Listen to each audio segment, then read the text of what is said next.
The modern airplanes are much easier for the pilot. Yes. With the tricycle landing gear. And much easier to land and much easier to maneuver on the ground. Once they get in the air, they all fly basically the same. And don't you think with the modern equipment it's much more reliable? I don't think they probably ever built an airplane much more reliable than the Dakota. Flying low over the Australian countryside is Shanghai Lil, a fine example of the renowned Douglas Dakota. In 1988, Australian Airlines fully restored Shanghai Lil to the livery it wore during its inaugural flights for the airline in 1946. However, the name Shanghai Lil was adopted in a later livery. After the war, many airlines worldwide relied heavily on these aircraft, known as the DC-3, with DC standing for Douglas Commercial. Most, including Shanghai Lil, built in 1942, were originally military C-47s, C for cargo, converted for civilian use. Nearly 11,000 of these remarkable twin-engine planes were produced, the majority for military purposes, as they were built during wartime. A few Dakotas, however, were originally manufactured as commercial passenger planes, fulfilling the design's original intent. When the U.S. entered the war, these aircraft were deemed too crucial for the war effort to remain as airliners, leading the Army to requisition even those few built for commercial use. Luxury armchairs and other fittings were stripped away, and the airline livery vanished under coats of olive drab paint. The plane's development began in 1932, when Transcontinental and Western Air, TWA, approached the Douglas Company with a request for an airliner that could outperform Boeing's excellent Model 247 passenger plane. TWA had initially sought to purchase the 247, but Boeing's production was dedicated to United Airlines, TWA's main rival, partly owned by Boeing. Douglas took up TWA's challenge, assembling a team to work on the design. They first studied the 247 to identify areas for improvement.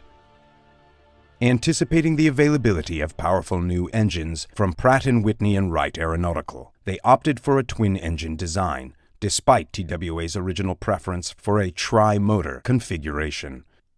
Relying on advanced engines, the design incorporated established innovations such as the Northrop aerofoil wing, retractable landing gear, and wing flaps to extend wing surface during landings. The resulting aircraft, the DC-1, was unmistakably a precursor to the Dakota. In surpassing the specifications set to rival the Boeing 247, the DC-1 excelled in speed, quietness, operational economy, strength, and passenger capacity. Only one DC-1 was built, but after its loss in a crash, a slightly lengthened model, the DC-2, entered production. When the first DC-2 took to the skies for TWA on May 15, 1934, it immediately attracted inquiries and orders from airlines in the U.S. and Europe. The aircraft revolutionized airline travel, offering unprecedented sophistication and comfort, including the introduction of in-flight movies.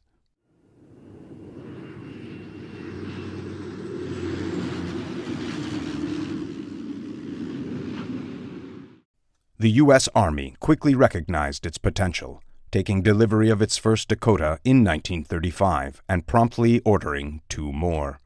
Initially prototypes for testing, these were soon pressed into active service. 18 more followed, equipped with distinctive double cargo doors for the C-47 model, serving not only as transports but also as communication hubs.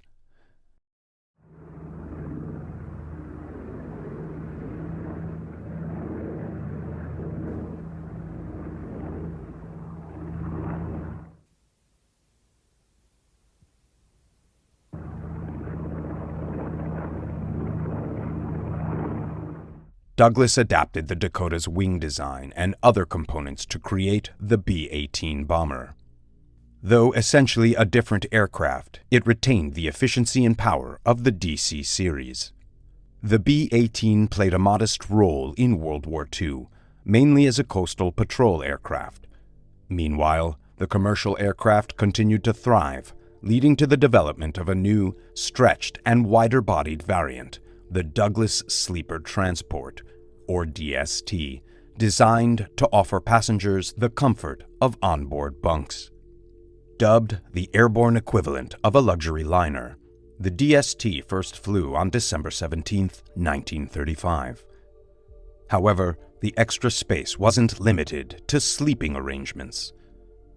Without upper bunk windows, the design could easily be reconfigured as a standard airliner, and in August 1936, the first of these planes, the DC-3, was delivered to American Airlines. With the onset of war, civilian production ceased, giving way to mass production of the C-47. These aircraft served in every theater of war, enduring all conditions and taking on diverse roles. Their operations in New Guinea exemplified their critical importance. On the ground, the Allies and their Japanese adversaries faced an environment where movement was painfully slow, hindered by the thick jungle mud. Only in the air could these harsh conditions be bypassed, and the C-47, nicknamed the Biscuit bomber, became a significant Allied advantage.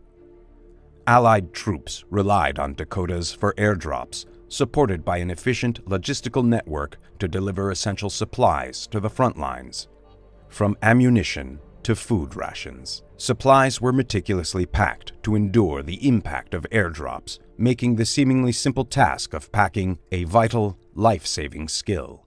Upon receiving orders, the required materials were swiftly assembled for transport to the waiting C-47s. Pilots were thoroughly briefed to locate the drop zones, often little more than small jungle clearings marked with parachutes from prior drops.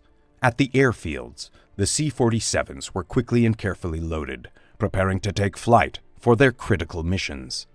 Escorted by fighters, the Biscuit bombers would take to the skies.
I'm the guy in that P-38.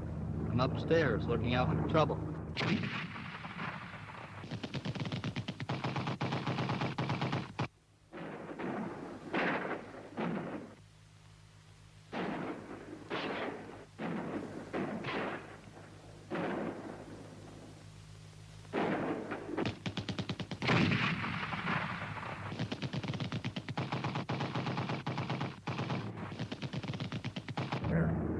During the pivotal months when the Pacific War turned against Japan, the combination of the C-47 and the parachute proved instrumental in securing Allied victories in the jungle.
ground troops had even more reasons to appreciate the C-47's presence.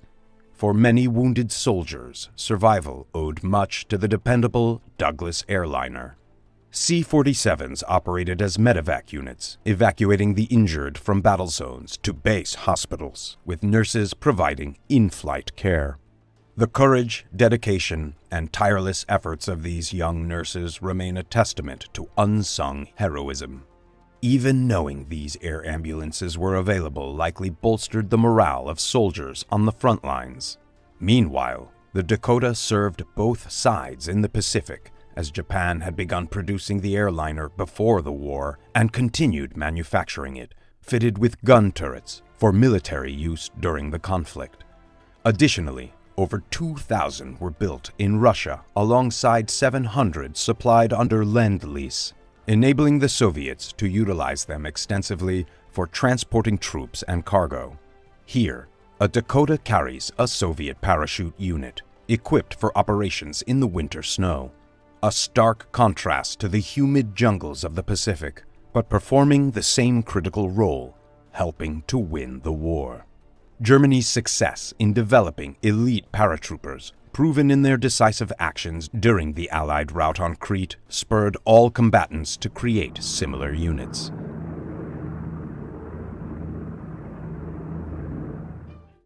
These soldiers were carefully selected, specially armed, and rigorously trained. Central to their preparation was the daunting task of parachuting, trusting their gear and leaping, heavily burdened with weapons, into hostile territory. Extensive training focused not only on the jump itself, but also on executing safe landings. For most, the aircraft of choice was the reliable C-47, once again rising to the occasion and excelling in its role. Another key method for deploying troops during World War II was the glider, with most glider towing carried out by C-47s. While gliders were fragile and proved to be a risky and unreliable option in combat,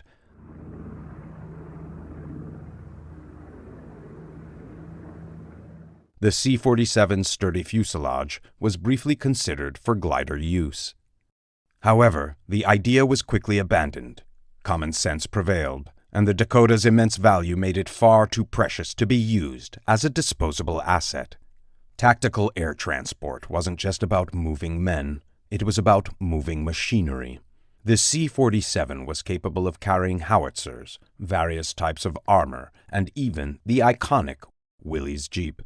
Throughout the war, its spacious fuselage transported vast amounts of equipment, proving time and again its vital role in the Allied war effort. In countless instances, the Dakota demonstrated its immense value across a wide range of roles, becoming a cornerstone of the Allies' ability to conduct warfare. One task stands out as both the C-47's greatest test and its most significant achievement: its role in Operation Overlord, the D-Day landings at Normandy. The invasion of German-occupied Europe was the largest movement of men and equipment across water ever attempted. In the airborne segment of the operation, the C-47, with its proven efficiency, played a pivotal role. To prevent friendly fire from Allied anti-aircraft batteries, the C-47s were painted with white invasion stripes. They performed 3 critical tasks: towing gliders, dropping parachutists, and transporting supplies to the invasion forces. Over 1,000 C-47s were deployed on D-Day and throughout the tense weeks that followed.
After D-Day, the true cost of using gliders was fully realized, and it turned out to be far higher than expected.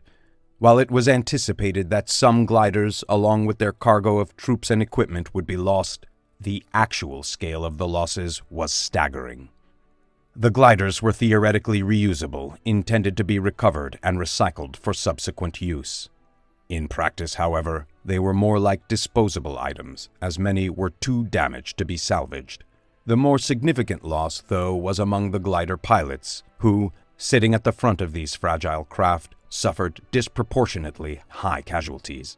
These pilots underwent training comparable to that of their powered aircraft counterparts, and in addition, they had to be capable of transitioning from flying to operating as fighting soldiers on the ground. They were a costly investment and difficult to replace.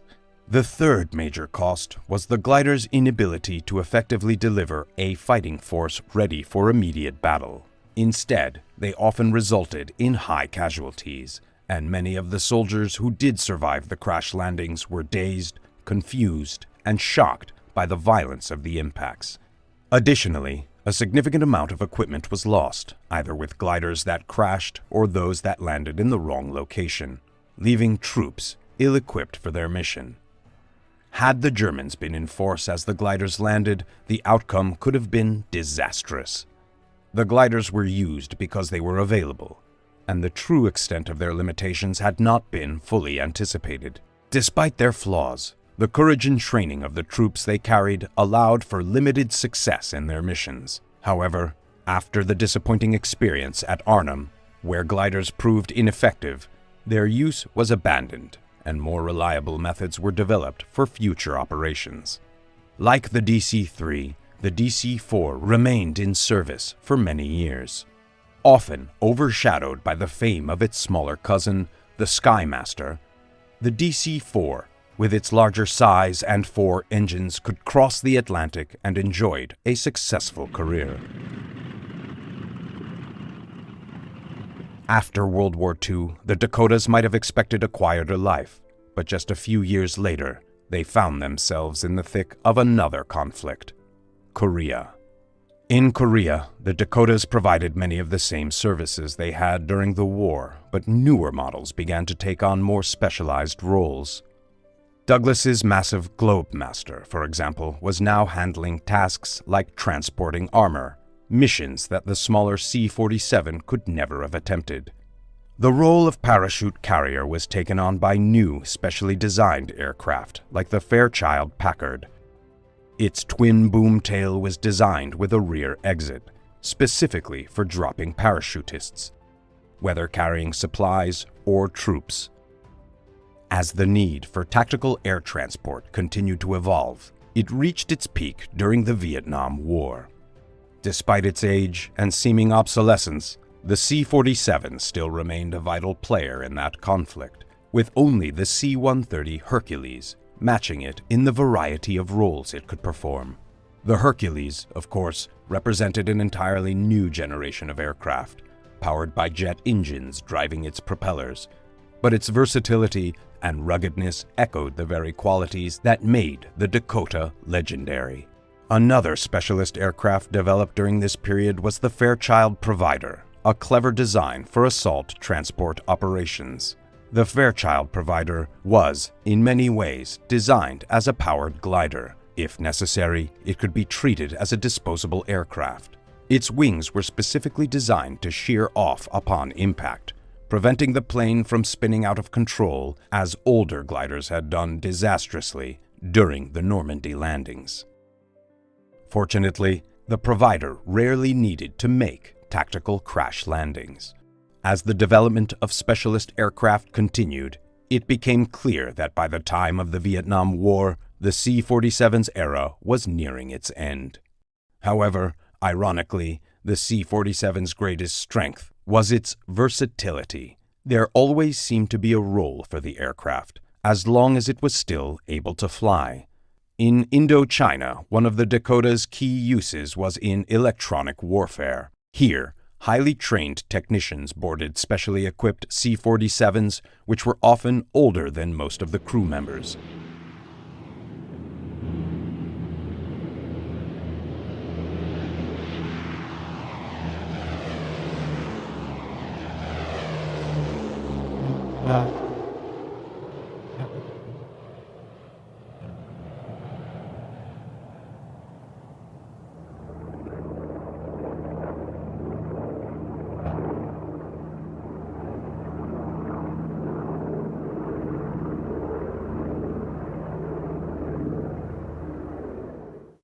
The primary mission of these special flights was to determine the coordinates of enemy radio transmissions from several different locations. Flying low and slow, the C-47 proved to be an excellent platform for pinpointing enemy targets with precision.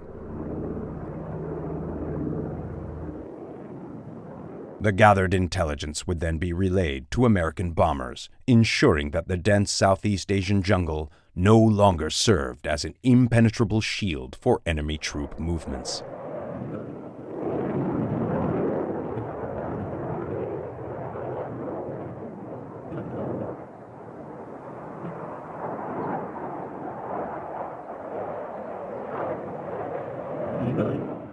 This type of operation was widely regarded as highly successful.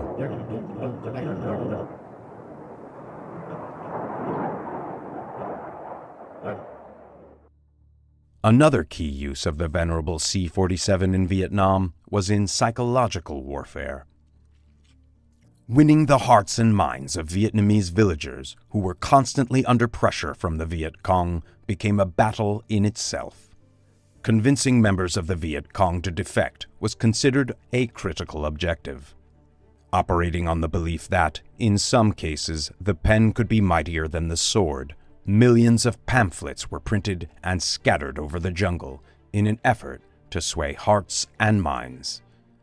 For this type of work, the durable C-47 was likely more suited than anything in the modern inventory.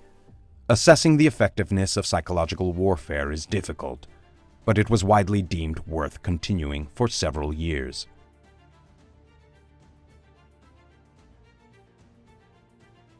Maintaining the airworthiness of the C-47 was essential, as a crash or even a forced landing in the hostile areas of Vietnam could have dire consequences. In one of the more warlike adaptations of the sturdy Dakota, high-speed Gatling guns with immense firepower were mounted on the aircraft, transforming it into a formidable gun platform. Missions were meticulously planned so that the crew knew exactly which areas were to be saturated with gunfire. The crews took enormous risks, flying at very low altitudes, often under the cover of darkness, to carry out one of the most novel and effective methods of combating concentrations of enemy troops. In this way, many Vietnamese villages and U.S. garrisons were defended. Here, flares are being loaded onto the aircraft, passing by the intimidating muzzle of one of the Gatling guns.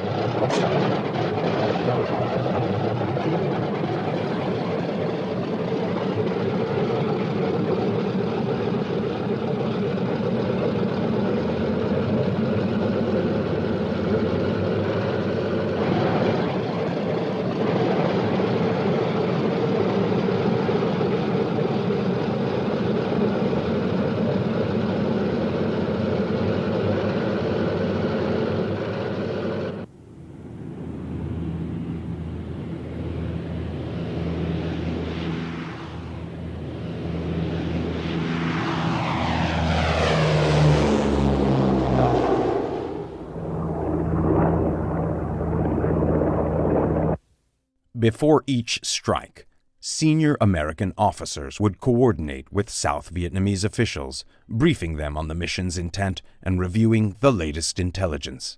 Flying into the night, the Dakota's crew would receive the final go-ahead as they navigated toward the target zone.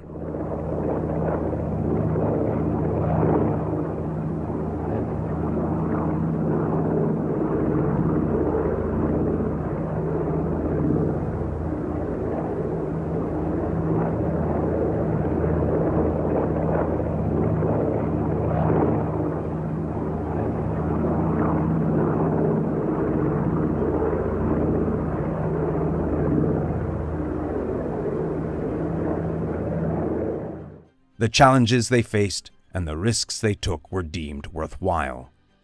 The Gatling gun-equipped Dakota was one of the few ways to quickly deploy such intense firepower into an area that could erupt into a trouble spot within hours.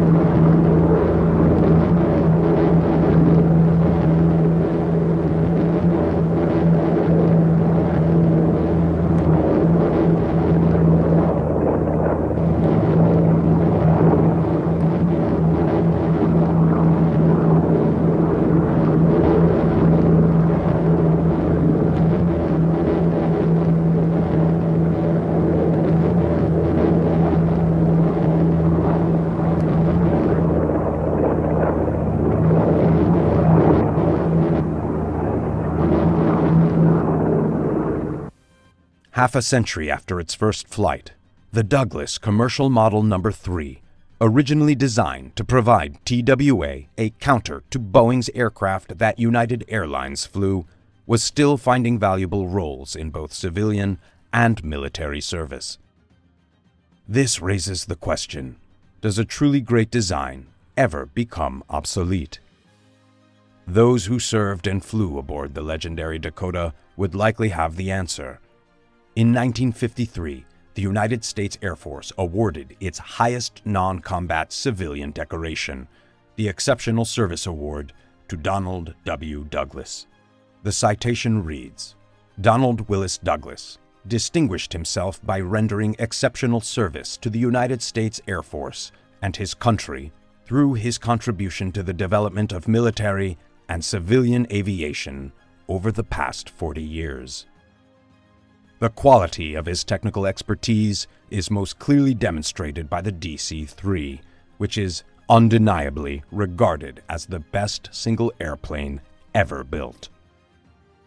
This unreserved evaluation of the aircraft remains one that countless people around the world would fully support.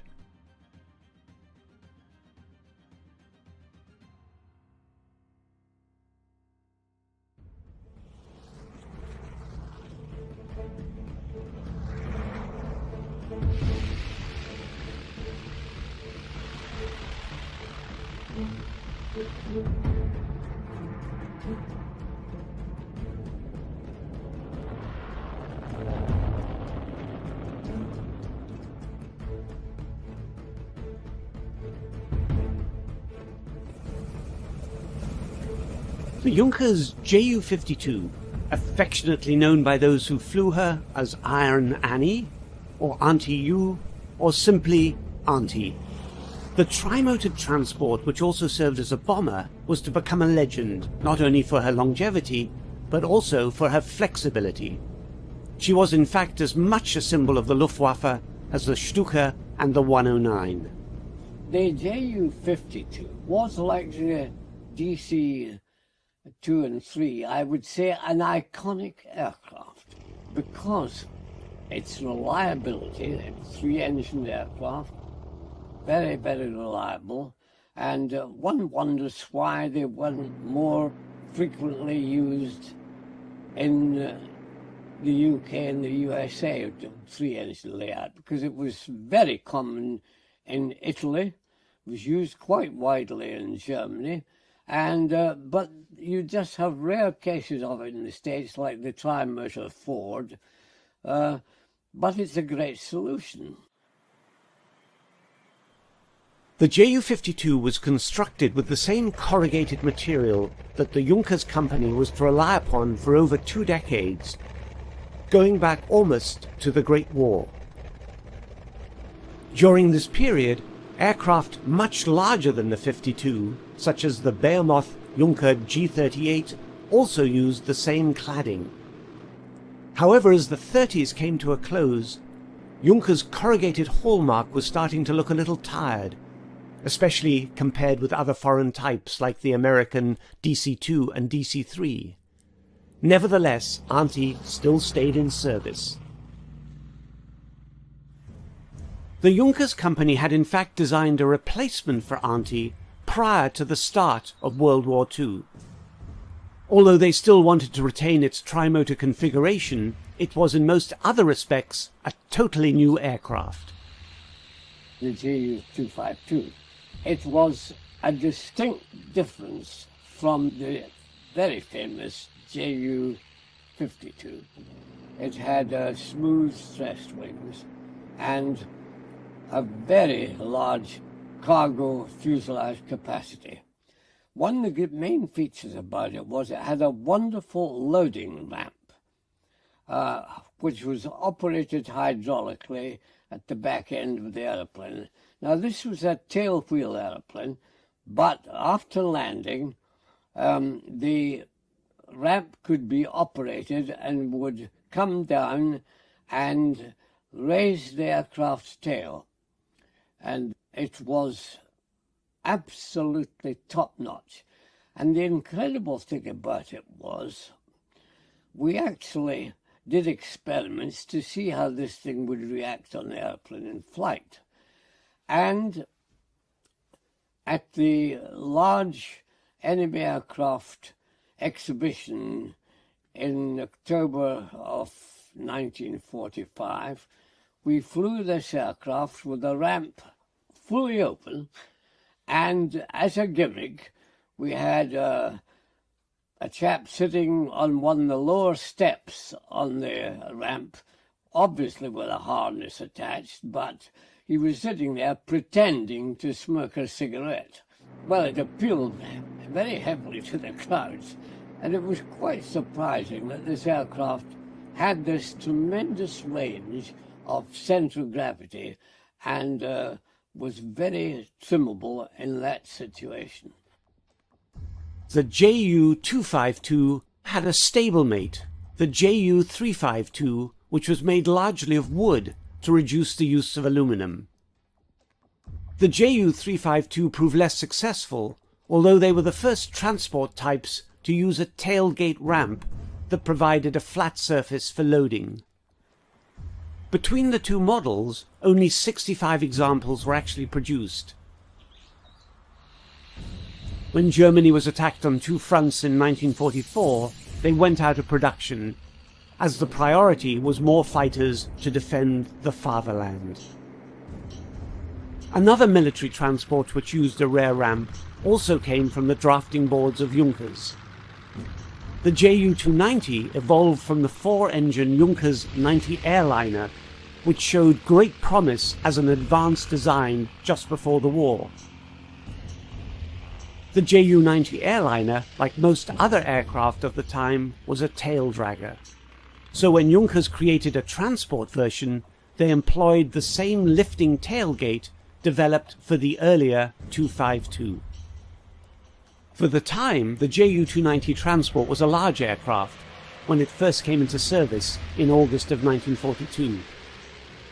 When I flew the Ju-290, I was very impressed with it in the sense that it had a lovely cockpit layout, a very comfortable layout. It was obviously a civil aircraft adapted to a military role, rather like the Focke-Wulf 200. It was almost similarly armed, not quite so heavily armed as the Focke-Wulf 200, but flew very nicely. And I think it would have made a comfortable, with a little adaptation, a comfortable transatlantic piston-engine aircraft in the early days. In fact, after the war, of course, the Americans, they had a group, like I had, retrieving aircraft, German aircraft after the war. They were called Watson's Whizzers. And Colonel Watson actually flew the Ju-290 back to America via Bermuda. And he was very impressed with it, as indeed I was too. It was certainly the largest land-based powered aircraft in the Luftwaffe inventory. The type was 8 foot longer than the airliner version had more powerful engines and a very considerable range. It had been claimed, although never proven, that it made direct flights between Germany and Japan. There was also a need for smaller transports, even smaller than Anti-U. This need was filled by the conversion of a medium-sized glider into a powered aircraft. The Gotha 244 became available in 1943, created by the simple addition of two small radial engines to a standard production glider. The radials were actually made in occupied France and as such had little impact on German war production. About 130 of the type were made and proved useful in moving small numbers of troops or light vehicles over short distances.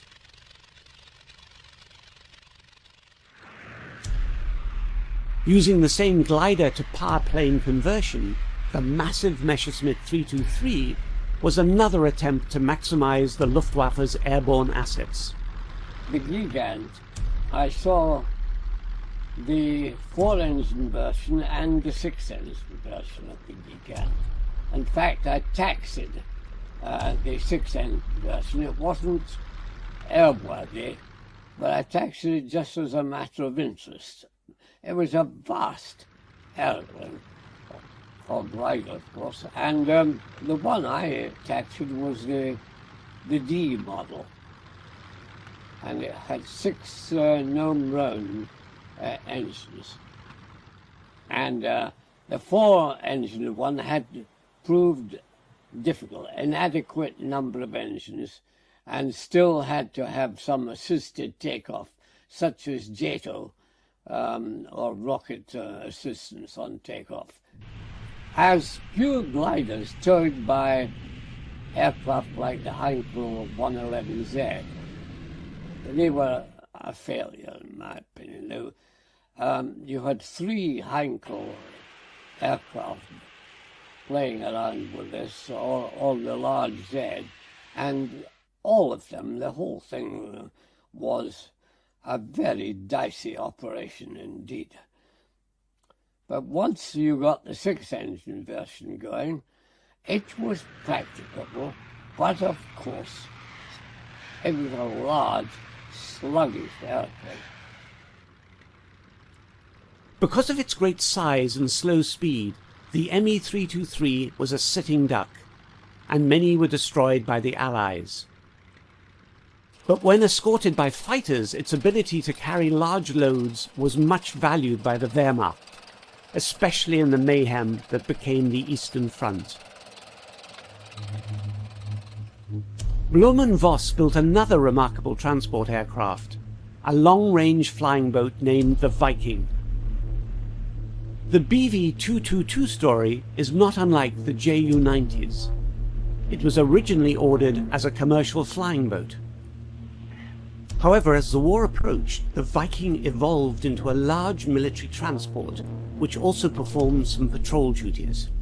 6 powerful engines propelled the Viking.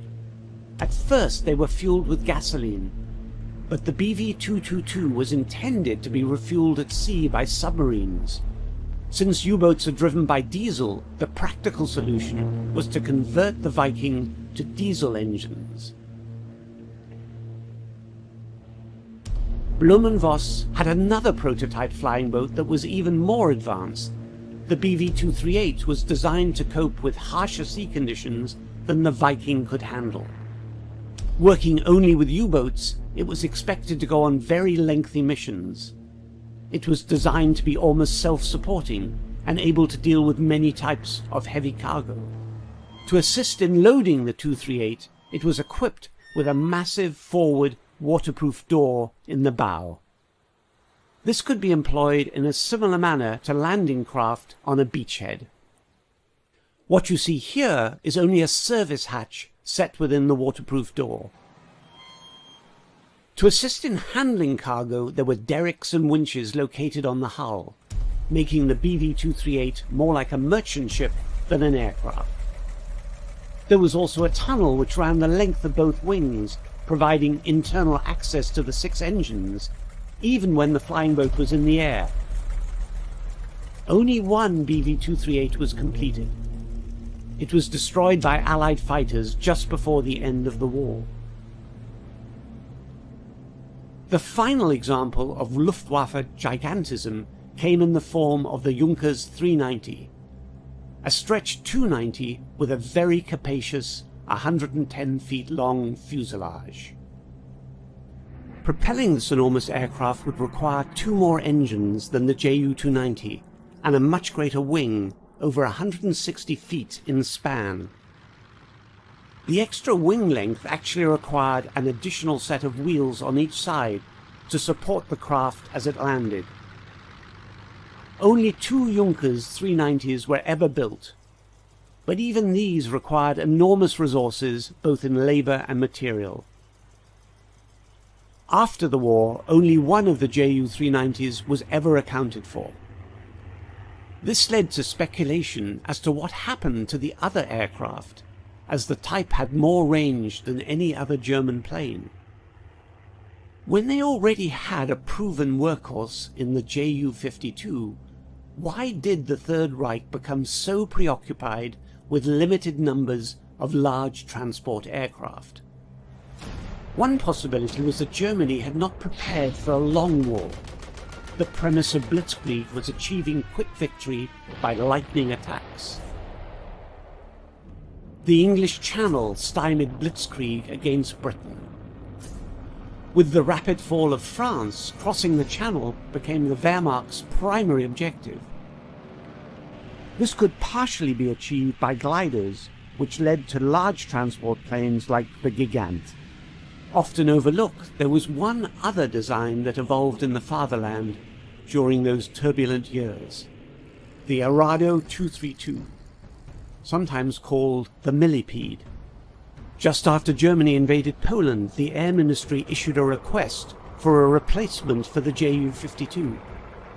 It must be equipped with a rear entry ramp and would employ 2 of the recently developed BMW 801 radial engines. Arado designers quickly came up with a brilliant design that embraced all the latest thinking in transport aircraft. It had a rear loading ramp, but unlike most other medium-sized transports of the time, it used a tricycle undercarriage. This type of wheel arrangement would not usually work in rough terrain. However, Arado engineers solved the problem by placing a row of small rollers under each side of the fuselage. If necessary, the main gear could be adjusted to kneel the plane down. The 232 would then simply crawl over obstacles on its many rollers, which led to its nickname, the Millipede. At the end of World War II, we were, of course, interested in bringing quite a lot of heavy stuff back from Germany, like wind tunnel gear and even airplanes. And we were looking for cargo planes.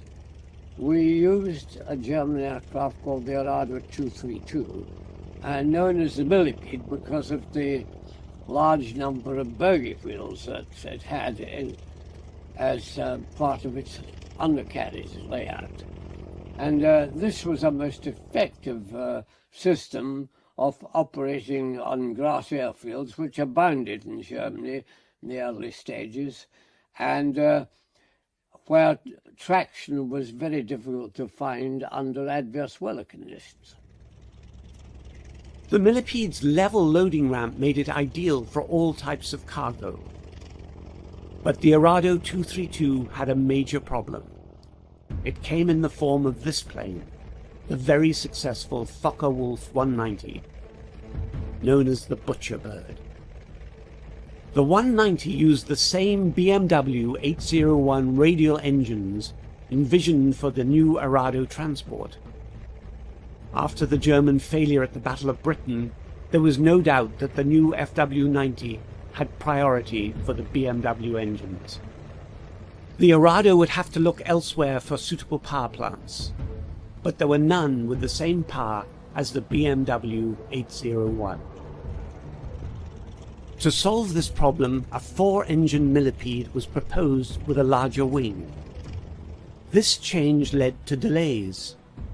The end result was that possibly the best military transport of the Second World War was limited to a production run of less than 20 examples, leaving Auntie to soldier on alone.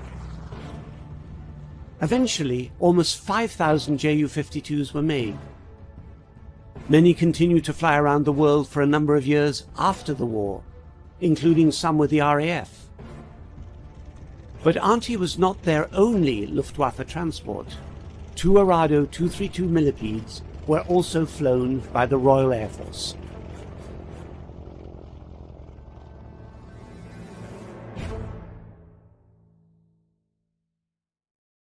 Over 30 years ago, the C-130 transformed military airlift operations. During the Vietnam War, its service was crucial, fulfilling both resupply and transport roles. The C-130 saved thousands of soldiers on the ground. Although other models have been designed, none have surpassed this legend in military aviation. The C-130 Hercules remains one of the most extraordinary aircraft worldwide. Still in production after 35 years, Lockheed's Marietta, Georgia plant recently completed the 1900th C-130. Though it appears similar, every component has been updated. The Hercules that rolled off the line in the 1950s have become today's advanced models. From the start, Lockheed's leadership believed in the C-130. At the time, company head Robert Gross forecasted that the Hercules would meet current needs and continue to fly far into the future. Seeking to modernize their outdated and bulkier transports, the Air Force and Army were set to embrace the jet era. In essence, what they needed and got was a hybrid of truck, jeep, and aircraft. Mr. Bob Roach, Lockheed's vice president of the Hercules program, led the initiative. They came up with a requirement for a tactical transport that had some very unique demands, such as a drive-on, drive-off capability on the airplane, which required the whole aft end of an airplane to open up, and numerous other unique requirements. And many people who saw the design, including the renowned Kelly Johnson, commented that it was the ugliest airplane he had ever seen. The C-130A took its first flight on April 7, 1955, piloted by Mr. Leo Sullivan. Well, it's been a long time since the first flight, but I got to tell you that from the day we first flew the airplane, it was probably the finest transport anyone could have. Today, in the C-130, we produce 3 aircraft a month. In days past, we produced as high as 18 aircraft per month. Lockheed engineers are still actively creating new versions to ensure production extends into the 21st century. Over time, the Hercules has expanded in size, range, and capabilities. The B model introduced numerous upgrades, including more robust engines. 4 Allison T56A47 engines powered this model, with the older 3-bladed propellers swapped for 4-bladed ones. The maximum range was boosted to 4,000 miles. In an effort to reduce takeoff distance, Lockheed added boundary layer control, incorporating 2 jet engines alongside the 4 turboprops on the Hercules. The jets directed air over the control surfaces, enhancing lift and enabling the aircraft to lift off after a ground roll of roughly 400 feet. The C-130E model, produced for the Military Aircraft Command, boosted the aircraft's cargo capacity to 155,000 pounds. Range was the key improvement in the C-130E, as it could cross the Atlantic non-stop.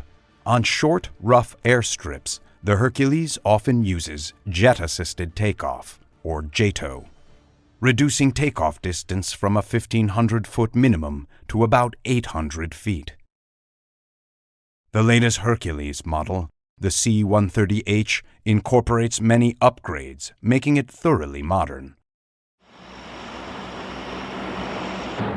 When the military needed an aircraft to deploy troops and supplies, the C-130 was available. Lockheed's Hercules introduced prop jet power to transport aircraft.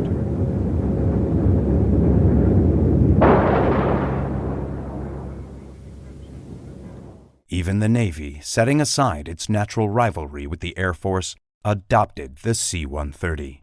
The Marines initiated this by seeking an assault transport that could also serve as a tanker. One of the Hercules' most striking feats was a carrier landing. The pilot earned a Distinguished Flying Cross by firmly landing the plane on deck. Despite its success, the Navy ultimately decided that carrier landings were too risky for the Hercules. Today, the Navy employs the Hercules for refueling, paradrop, and resupply operations. The U.S. Coast Guard regularly flies patrols with its H-130s, tracking and marking large Atlantic icebergs that threaten northern shipping routes. A growing responsibility for the HC-130 involves spotting and monitoring oil slicks. Once detected, floating barriers can be deployed to help contain the oil. With global demand for offshore resources, coastal surveillance has gained importance. Many countries have extended their territorial waters to 200 nautical miles. Coast surveillance teams worldwide consider the Hercules an ideal aircraft for maritime patrol. Currently, over 60 countries are using more than 40 different commercial and military Hercules versions. In any color or configuration, the Hercules has always shown up in times of need. It has delivered food to the hungry, provided relief to disaster victims, and brought hope to isolated areas worldwide. It's no wonder this flying truck is often called the Samaritan of the skies. The C-130 is a crew airplane, and it really is a crew airplane in all the best sense of the word. Everybody is working together. Of course, at different times, people have different workloads, but the people flying the airplane flew it as a crew, and many times on the ground you stayed as a crew too. We call it pig and hog, and you probably heard today. Especially when we're trying to make it do something like land, talking it down. The same thing when you're fishing, you got to talk to the fish. You won't catch it. Just like the airplane, the same thing. Down there, you got to talk it down. But it's part of it. Perhaps the C-130's most heroic chapter was in Vietnam. The aircraft's full capabilities were tested under these intense conditions. The men flying the C-130s were as integral to the war as any frontline soldier. The Hercules story in Southeast Asia is also theirs. First day of the mission, quite an interesting factor. One day you're doing one thing, actually one part of the day you're doing one thing, the next day you're doing something different. Had a lot of diversions, combat essential missions, hauling ammunition, emergency airvacs, taking people out, mass casualties, and so on. Keeps you on your toes. And I had a real good diversion last time. I was flying a mission, almost through with it, and they diverted me in for emergency blood resupply into the province up north. And it was real interesting. I mean, we weren't expecting it. We thought we were through for the day. Went in there and hit the bust to ceiling. It was right down at mountains and land on a short field. It was real slippery. Scared me nervous. Touchdown markers, 200 and 500 feet down the runway with red color. Roger, copy, 607. We're in the airlift control center of the 834th Air Division in Saigon, where the daily flight operations of the airlift in Vietnam is monitored, scheduled, and controlled. The boards that you see in the command center are used to display all the mission information for the some 800 to 1,000 sorties that are flown each day by C-7s, C-123s, and C-130s of the 834th Air Division. The 130 will operate in 2,500 feet, so it does have the capability to go into the forward areas, into the unimproved strips, and where the activity levels are high, the C-130 has proven to be the real workhorse of the fleet. Came under a rocket attack while we were there, so we got a delay out of there. Took off, I think, at about 8:15. Went up to Quang Tree. We had a combat essential load into Quang Tree, some tank tracks for some tanks going west to Quezon. And we landed at Quang Tree at about 9:30 this morning. When we landed there, we had some problems with our airplane with the nose gear and some engine problems. We had to stay there for about 4 hours and work on the airplane. At about 1 o'clock, our command post sent another airplane in to pick us up. That picked us up and took us down to Chulai, where we had some rockets to pick up to take back into Quezon. That crew flew into Quezon. We landed there at about 4:30 tonight. And took off again about 5 o'clock, came down to Da Nang for fuel, and returned to Tan Son Nhut. That for us is just about 18 hours. It's 29 now. It's late.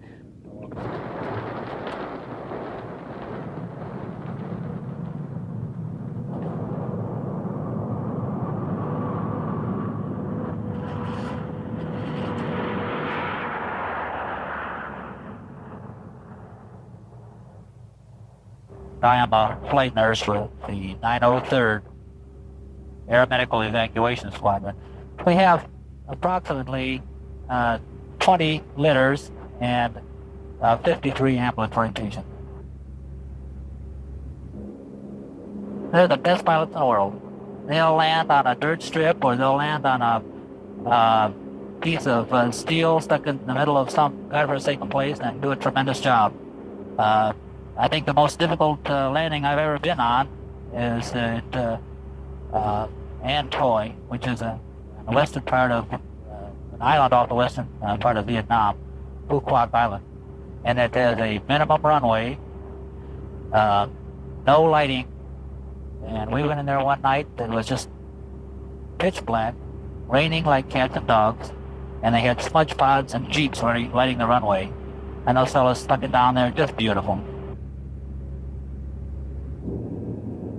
Well, you hear pros and cons, from all the troops around. You hear the saying we're doing everything over here, and the Vietnamese are not holding up their end. It's their war. They should be fighting more of it.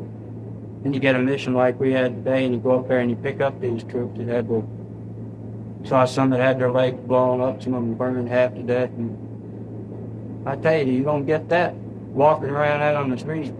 You get kind of mixed feelings, I think. Of course, you're happy to get them out of there because they're hurt. You want to get them back where they can get some treatment, some good treatment. And it's also kind of depressing. You can't get away from that. Of course, that's part of the war. People are going to get hurt. They were fighting their war. There's no doubt about it.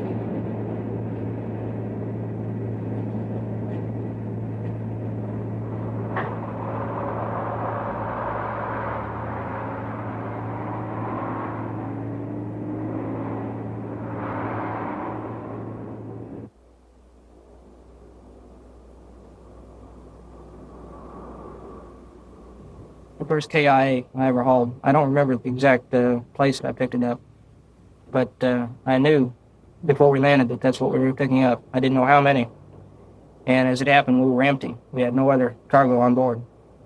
We came in, and we brought an ambulance out. It was an unmarked ambulance, and of course I knew they were GI KIAs, and it really makes you stop and think about like Alan has said before, that it may be somebody you know, or it could be you at one time or another. And it's really a bad scene as far as, especially if you've got an empty cargo compartment. It's just you and them, and it seems awful crowded at times. The C-130 lift was a lifeline to Quezon. They said it was a victory through air power, but for us crunks on the ground, it was really a victory for the 130 capability to deliver here. We had TAC here in support. These ridge lines in here, we had fighter jocks supporting. I guess B-52 strikes were running right up to the perimeter.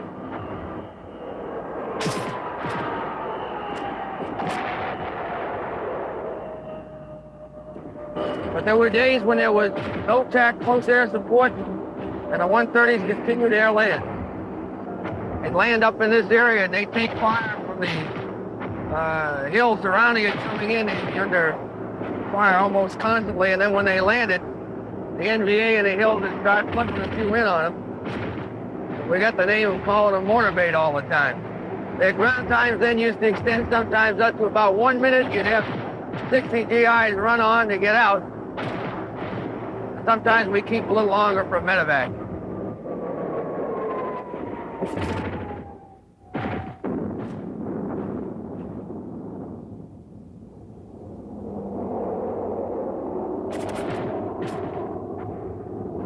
Then they decided the method of delivery they'd use was a container delivery system. Just off this horizon here, we set up a drop zone of about 300 by 300 yards. Very tight, small drop zone. They used a CDS drop. About 600 feet successfully put in about 150 to 200 tons a day.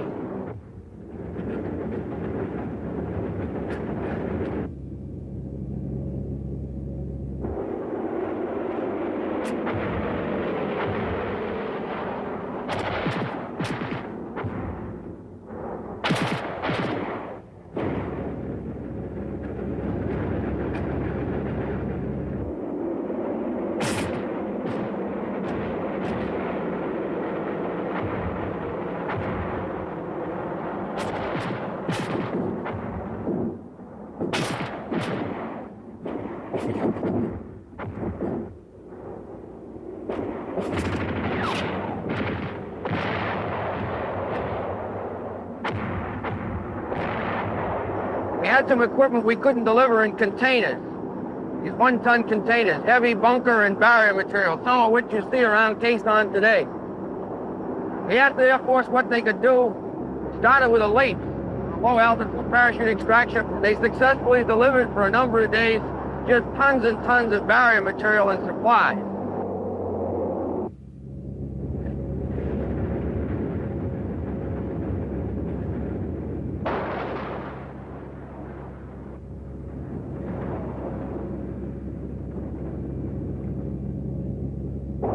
They were continually taking mortar fire. So we went again into another system called the ground proximity extraction system, which is an arrested barrier and a hook.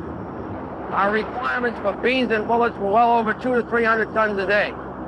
We got a hell of a lot of in-with choppers, but the heavy tonnage requirement was moved by old 130s attack. It's been my experience with working with the airlifters during the last stint here that they supported us in the Delta, back into the Ashore Valley with the first team at Al Louis. They've lost airplanes every trip, but I'll say this much for them. You call them, tell them where it has to be, and they'll put it in.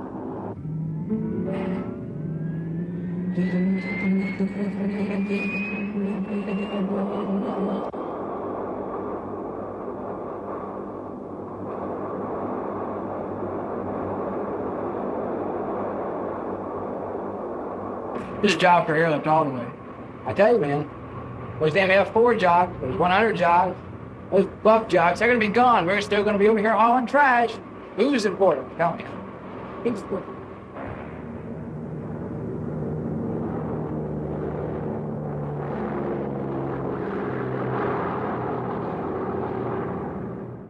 Hercules also took on combat roles. When South Vietnam moved into Laos, the C-130 dropped 15,000-pound bombs to clear landing zones for helicopters. At night, AC-130 gunships equipped with multiple guns and cannons located and destroyed North Vietnamese targets. Yep. 3 low. There's a hit. It's on lower. Lower. Oh, wow. Go. Nice hit you. Oh, wait up on it. Okay, you got any more? That's a float? You betcha. Negative. Direct hit on tank 1 of target 4. Thanks. And he's moving. Hit him right on. Continuing this mission today, Hercules remains armed and prepared. This C-130A is the first production model delivered to the U.S. Air Force, tall number 533129. It holds more firepower than any fighter or bomber dedicated to close air support. This Hercules, known as Spectre, is part of the 919th, the only Air Force Reserve Special Forces group based at Duke Field, Florida. It operates with a 14-person crew, including 5 gunners who manage its weapons. These include 2 7.6mm miniguns, 40mm Bofors cannons, and 20mm Vulcans. When all 6 guns are in action, they can unleash over 17,000 rounds per minute. Spectre is a C-130 designed to operate effectively in the dark. Using television, electronic sensors, and infrared systems, it detects and destroys enemy targets by night. The operations booth is where everything converges. Here, systems operators and fire control officers coordinate with the electronic warfare officer. His role is to locate and counter enemy radar threats. Working with the illuminator operator, he helps protect Spectre from enemy ground fire. He can launch infrared flares to divert enemy heat-seeking missiles. Yeah, I have several hotspots. Over to the left, 47 degrees. Too low, too far, about. Well, PD is going to got a copy of the 5 vehicles. PD is trying to the lead vehicle, consider on. I think PD primary, CD's primary. Platform.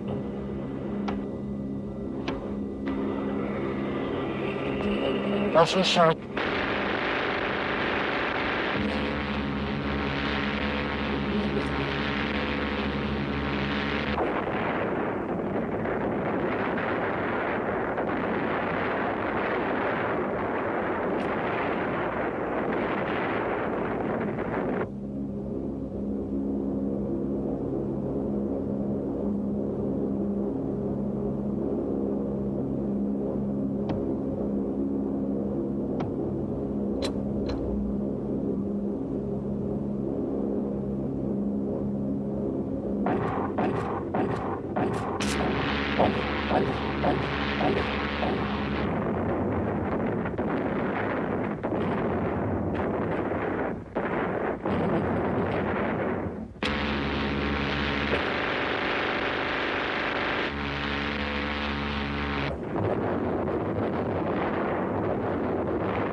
The type of warfare in Southeast Asia required heavy use of close air support, with aircraft called in to support ground forces.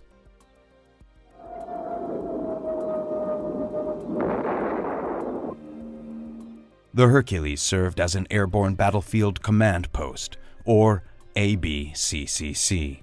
The C-130 directed joint air and ground missions, managed direct air support and airborne communications during special strikes, and acted as a command center for air rescue operations. The ABCCC included a large boxcar-sized array of communication and observation equipment. This setup was installed in the C-130 for airborne missions, or could be deployed in a forward area for ground operations. Today, the Hercules still serves as a platform for the ABCCC. The C-130 fulfilled many roles. The RC-130 variant housed a massive camera lens in its belly, with additional cameras and specialized avionics in the cargo area. The RC-130 mapped landscapes and updated maps for numerous countries. Remote piloted vehicles, or drones, were launched from the DC-130 version of the Hercules. Drones have been in use for quite some time, and during the Vietnam War, they became a viable alternative to manned flights. Drones completed over 3,000 missions in Southeast Asia with 200 lost in combat. Losses that would have otherwise been manned aircraft. Today, drones primarily serve two functions: photo reconnaissance and electronic warfare support. On a photo mission, the DC-130 launches a drone that descends to 500 feet to photograph targets. In electronic warfare, the drone enters high-threat zones to jam enemy radar, either by dispersing chaff or deploying jamming devices. A remote control officer on the DC-130 monitors the drone's activity. When it returns, CH-3 helicopters retrieve it mid-air. Crews often joke that when trying to catch the 3,000-pound bird, it's hard to tell who's catching whom. But with the HC-130 coordinating, the rescue helicopter stays in firm control. This Hercules model manages search and recovery efforts, relaying distress signals to helicopters for land and sea rescues. The JC-130 Hercules even assisted in retrieving astronauts returning from space. Equipped with hooks and winch lines, it captured instruments descending by parachute from orbit. As a capsule descended, the JC-130 would snatch it in mid-air. Other Hercules models pioneered airborne winch systems, lifting loads into the plane, leading to new rescue techniques. The JC Hercules laid the groundwork for the MC-130 Combat Talon. Special Operations Forces use the Talon equipped with the Fulton Recovery System for live pickups. The Talon can recover downed pilots, rescue agents, or retrieve classified materials from enemy zones. Thanks to terrain-following radar and all-weather capability, the MC-130 and its skilled crew can reach areas inaccessible to conventional aircraft.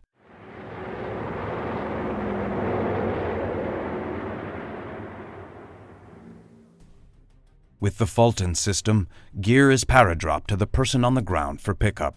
It takes around 20 minutes to don the special recovery suit and get ready for the pickup. During this time, the Combat Talon crew completes final checks of the Fulton system. The person on the ground releases a helium-filled balloon to position the pickup line and signal that they are ready. And they're ready for the ride of their life. The unusual Hercules is Britain's Sea Mark II weather aircraft. Behind its long, candy-striped nose is an array of advanced weather equipment. While the U.S. Air Force WC-130 may not appear as distinctive, its mission is just as crucial. While the U.S. Air Force WC-130 may not appear as distinctive, its mission is just as crucial. The WC-130 is known as the Hurricane Hunter. Where most pilots try to avoid severe weather, our pilots and our air crews go looking for the worst weather known to mankind. I'm Lieutenant Colonel Dennis Wood, commander of the 53rd Weather Reconnaissance Squadron, or as we're better known, the Hurricane Hunters. We are one of only 2 such units in the active duty Air Force and 1 in the Air Force Reserves.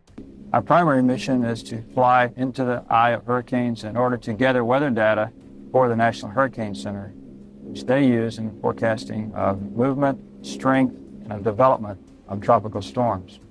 The weather officers and drop zone systems operators are part of their weather service, while the remainder of the personnel are assigned to the 53rd Weather Reconnaissance Squadron. Let's go fly storm. You fly into the weather environment to look at it, to study it, whereas in a normal assignment, you usually stay on the ground to do that. A lot of times we'll go out and fly the same hurricane 3, 4, 5 days in a row. A lot of those times you end up flying about 12 hours.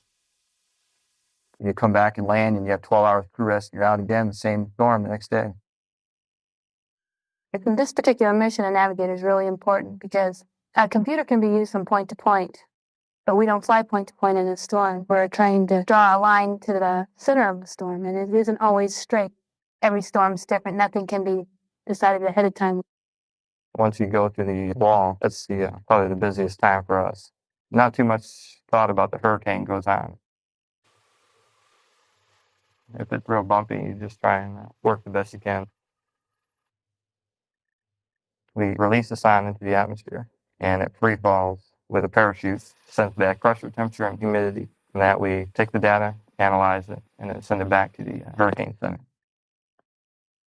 Everything's done in a real safe manner. In over 100,000 flying hours, we've never had a major aircraft accident.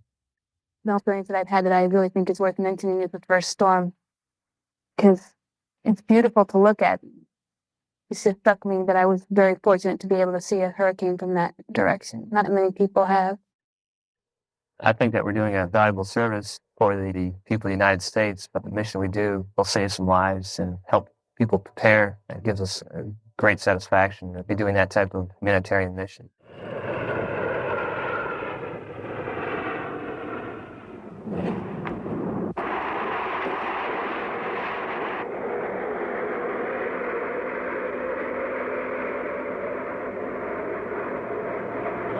Now, here we are. How about that?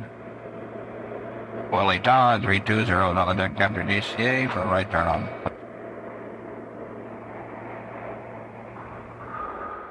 The roar of jet engines and the thud of the world's largest skis helped bring Antarctica closer to the world when the Hercules made its historic landing at the South Pole. It was the first aircraft of its size to land there, revolutionizing Antarctic operations.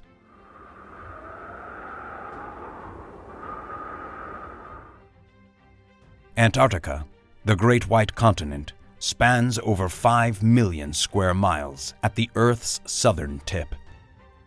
For centuries, its freezing temperatures and long polar nights kept the South Pole in glacial isolation. Bridging the vast cold and distance has been the dream of every polar explorer. In 1928, Richard E. Byrd led the first major American expedition into Antarctica. Among the expedition's equipment was Byrd's aircraft, a Ford trimotor called the Floyd Bennett, selected for its size, durability, and power. The team struggled with the plane, trying to protect it from the harsh elements. From the start, the land seemed to resist any attempts to prepare for its aerial exploration. Finally, in November 1928, the Floyd Bennett was ready for its historic flight. Months of effort culminated in the ultimate test of the aircraft's capabilities in the Antarctic. Byrd planned to fly the Floyd Bennett directly over the South Pole and photograph the journey. On November 29th, Byrd and the Floyd Bennett took off from the base camp at Little America. Those left behind tracked his progress via radio, offering cheers and wishes of good luck as he departed. Having come so far, Byrd succeeded in the skies.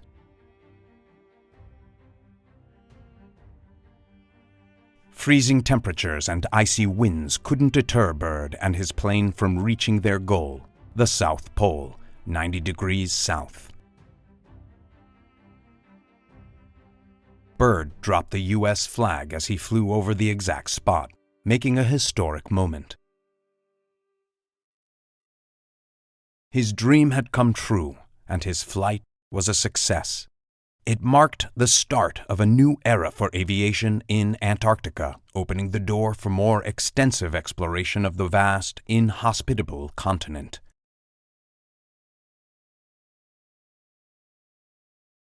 In the 1930s, Byrd made other expeditions to Antarctica, though not always with the same success. Several planes were damaged or destroyed by the harsh winds and cold. In later years, skis and prop jet engines would help fulfill the dream of polar flight, opening more areas for exploration. The Hercules arrived fully equipped for the job, landing on the world's largest skis, 20 feet long and weighing 1 ton each. The LC-130 can land on a remote ice shelf with the same ease as on a dry runway.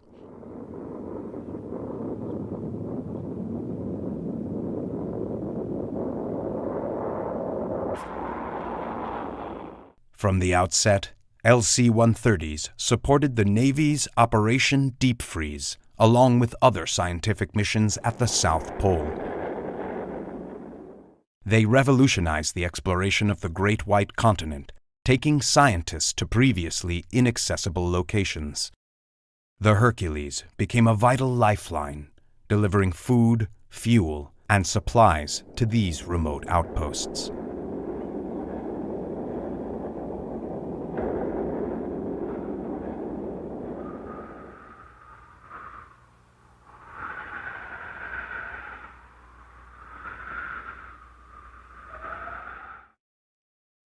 At the other end of the world, the L-100 commercial Hercules transported 100 million pounds of supplies, food, and equipment to Alaska's oil fields. Hercules also played a crucial role in transporting construction materials for the Alaska oil pipeline. The global Hercules fleet has accumulated nearly 19 million flight hours, maintaining a strong record of safety and reliability.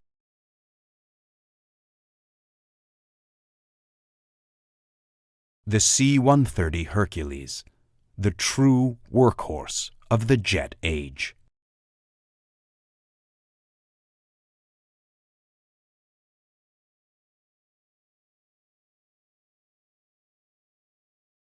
A one-airplane Air Force. One of the largest and mightiest transports in the world, a concentration of unusual technical solutions, and the biggest American military aircraft that has been in service for 50 years, the C-5 Galaxy.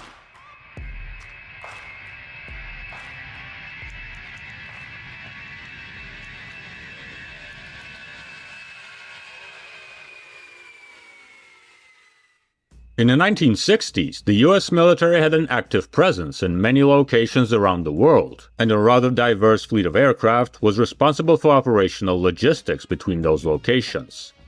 The leader was the Douglas C-130 Cargo Master, a large turboprop transport capable of lifting as much as 50 tons of cargo and taking it to the right place. The plane at its time was a champion, but not without problems. It absorbed a lot of innovations, but many of the ideas of aviators were not realized in it. The turboprop engine was reliable, but limited the flight speed to 280 knots, approximately 520 kilometers per hour. Quite enough for small transports, the C-130 is proof of this, but for a long-range strategic aircraft, not so much. The military, having gained experience with various aircraft, came to the conclusion that it was time to abandon half measures and acquire jet transports. The C-135 Stratolifter appeared in the flock. Good aircraft, but limited in capabilities. Another half measure. A complete solution in 1963 was the Lockheed C-141 Starlifter. Its carrying capacity was less than that of the Cargo Master, but the speed was already decent, and its reliability and flexibility were much better. The problem was in the insufficient volume of the cargo compartment. The cost for speed was a narrow fuselage. But this satisfied the military. The C-141 didn't have to be a giant, and it successfully served in its niche for many decades. But the C-133 did not make it as a giant at all. Its advantage, the size and carrying capacity, quickly became insufficient. The equipment was getting larger and heavier. This was felt even stronger after the appearance of information about the Soviet An-22, also a turboprop but much larger. It became obvious that, in order to effectively fulfill all strategic requirements, a faster, larger, and more spacious aircraft was needed. Much larger and much more spacious.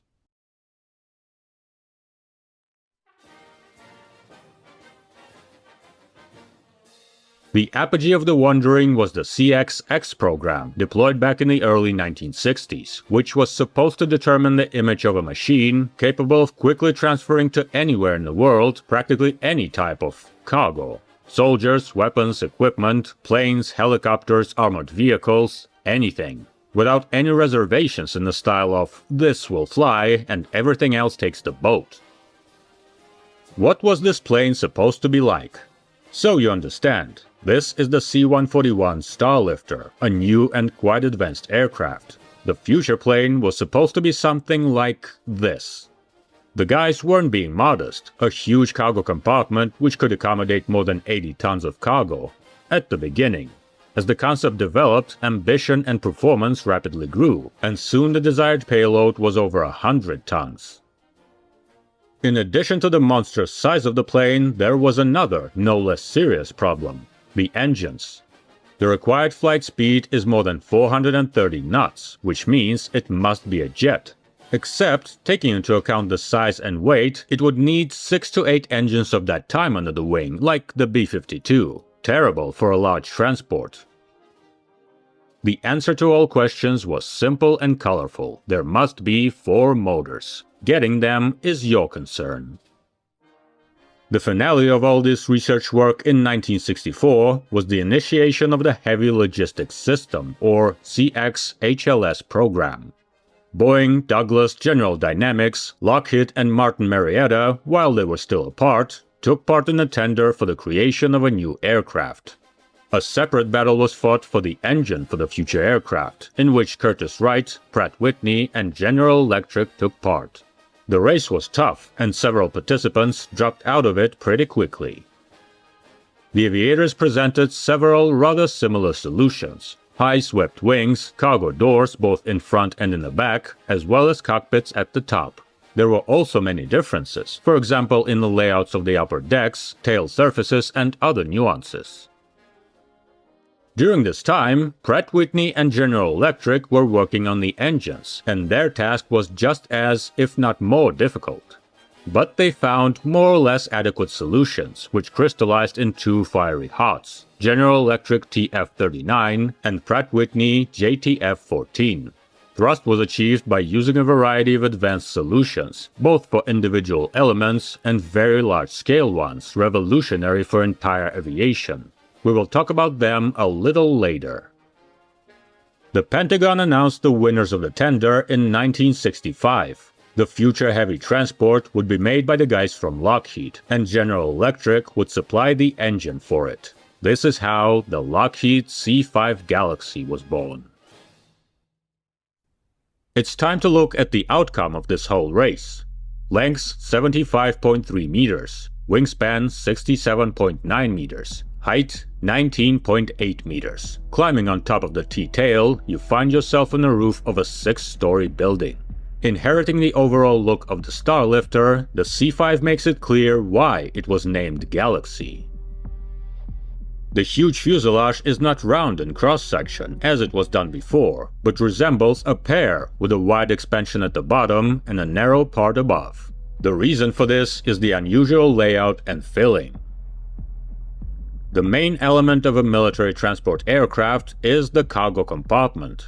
The dimensions were declared by the customer, who wanted to place almost the entire range of weapons here and be able to drop it on a parachute in flight.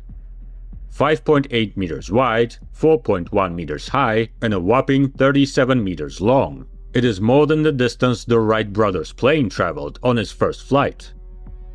Naturally, the deck floor is reinforced. There are fastenings for fixing cargo and equipment, as well as retractable roller lines for placing containers. You can load 6 Apache helicopters, or 5 Bradley fighting vehicles, or 2 Abrams tanks here. The cabin, of course, is pressurized, so soldiers can be accommodated here, up to 270 people, not counting those on the upper deck. The problem of the huge cargo compartment was access to it. One tail door is not enough, so it was decided to add another way in front. A set of hydraulic drives lifts the nose section up, and a ramp lowers below. The way through the tail is less exotic. A large flap rises at the top, a ramp lowers at the bottom, and a large double door opens in between. Plus, a vertical hermetic door inside rises to the ceiling. As a result, when all the doors are open, the cargo compartment of the C-5 turns into a huge 2-way hangar, making the loading and unloading procedures easier. Since the dimensions of the cargo compartment were fixed by the customer, and they didn't want to make the plane itself too gigantic, all the auxiliary elements were moved up, so the C-5 got a second deck stretched over the entire fuselage, like a spine. Meanwhile, the center wing box divided this deck into two parts. In the front is the cockpit, part of the aircraft equipment, as well as crew restrooms. In the back, behind the wing, there is a kind of passenger cabin, where in seats in the 3+3 layout, up to 80 people can be accommodated like in a conventional airliner, except without windows. There are kitchens in both parts. Behind the passenger cabin is an extruding section with a lot of empty space called the hayloft. Here are the cargo hatch doors, service corridors, and the load-bearing structure holding the T-tail, a big thing that puts out decent loads, so there are a lot of elements. Of course, the plane is not limited to large gates. The crew will not open them for any little thing. Small doors for people are on both decks, in front and in the back on the port side, and in the back on starboard. The cockpit was made quite spacious. Here, 4 people work, 2 pilots, a flight engineer, and a navigator, in the beginning. With modifications, the navigator was no longer needed. The number of the entire crew varied quite a lot, because there are also aircraft commander, cargo operators, plus sometimes another shift. The front upper deck is designed for 15 people. The aircraft received extremely advanced flight instruments, equipped with state-of-the-art automation, navigation, and a bunch of other features, including, for example, a continuous monitoring MADAR system, with 600 sensors scattered throughout the aircraft. All critical elements are duplicated. The C-5 is equipped with 4 hydraulic systems working in parallel. The cockpit glazing is quite minimalistic. Lockheed used a scheme almost the same as that of their own C-141. The designers of the C-5 landing gear were faced with the task of making a structure capable of holding a 380-ton aircraft, not only on a concrete runway but also on grass runways. The result of their work was large, powerful, and complex. The main landing gear is equipped with 4 big legs, with bogies on which 6 wheels are installed in pairs. The pair of rear legs can rotate, which reduces the turning radius of the aircraft in a limited space of the airfield. And all these mechanics have to be closely packed inside the aircraft in flight, so when retracted, the bogies first turn 90 degrees and then go into their niches like into pockets, closed by sliding doors of large fairings. The steering nose landing gear is also not without nuance, with a single leg and a bogie with 4 wheels in a row. Meanwhile, the nose of the aircraft is narrowed, so the niche of the leg forms a small hump, and the doors do not swing open as usual, but move to the sides. In addition, the landing gear has a kneeling function. The main gear legs contract, lowering the fuselage. The front leg is partially retracted, and the plane, in a way, lies down on its belly. In this position, loading and unloading operations are greatly simplified. The landing gear does its job. The C-5 works quite efficiently in, let's say, a wide range of conditions. It took 28 large wheels for all this, but it seems to work. It even managed to fly to Antarctica.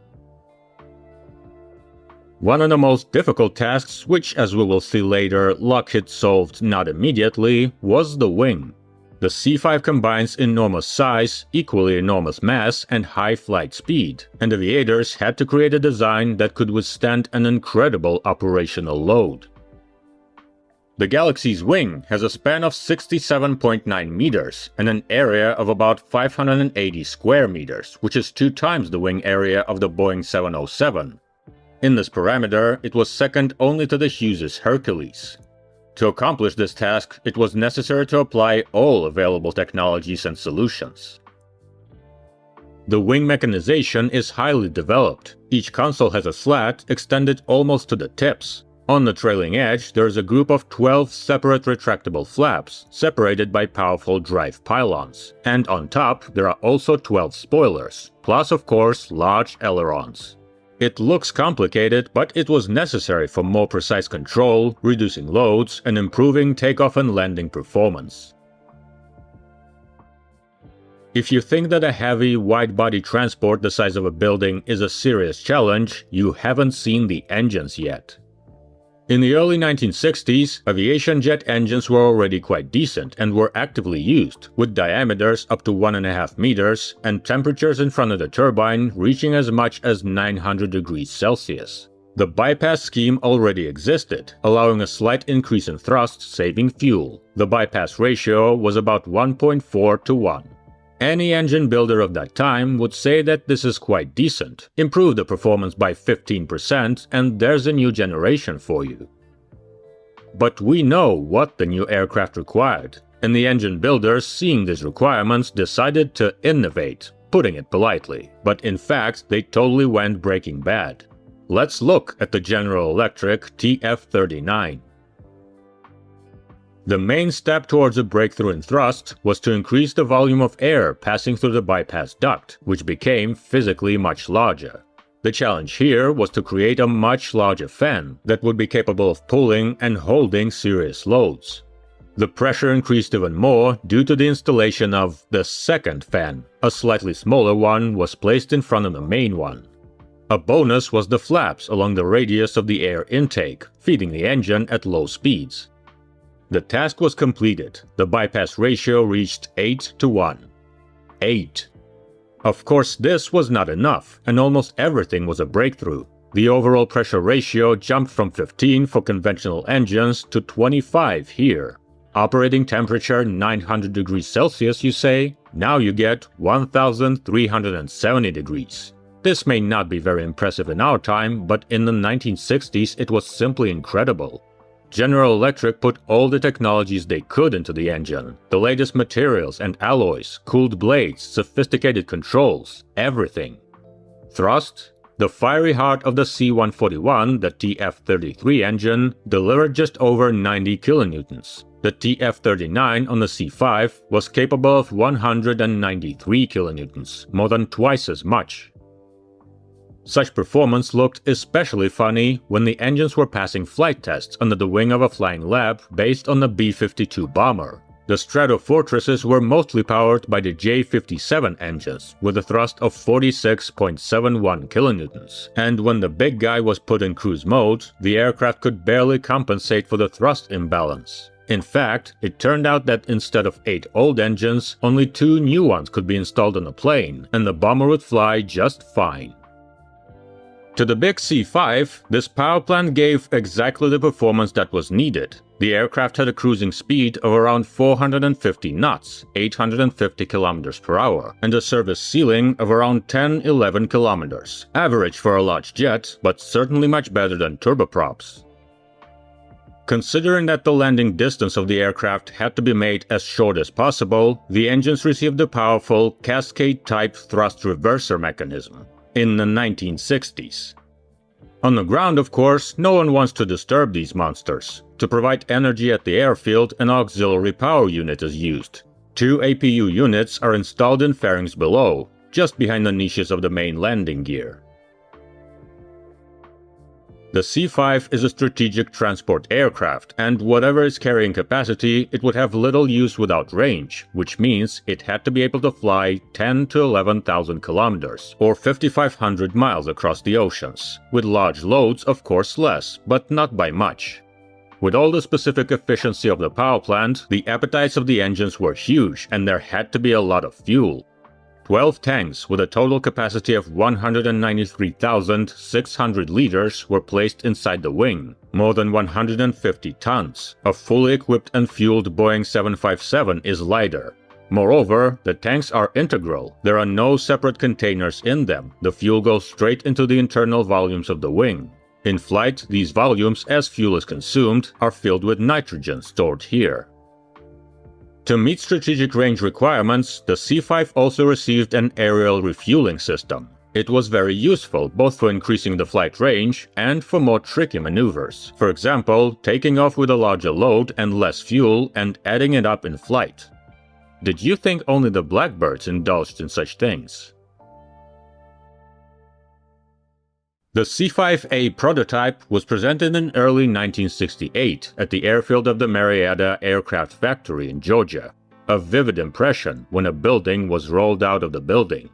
Already in the summer, the plane made its maiden flight, and Lockheed finally entered the testing phase of their revolutionary brainchild. 120. Airborne. Airborne.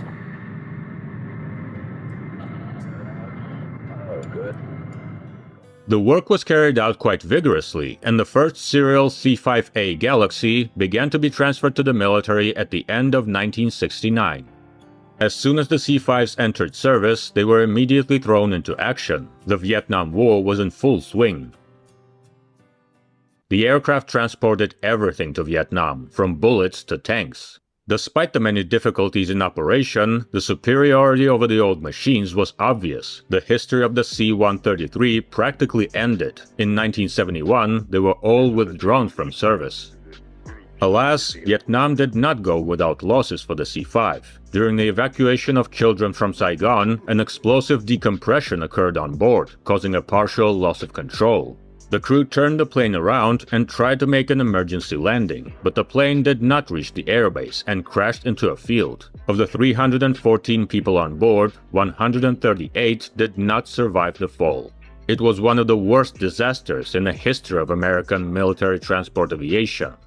In the history of the C-5, however, it was not the only one. During the entire period of operation, 6 planes were completely destroyed, of which 4 in the 1970s, mostly without human losses. Mostly.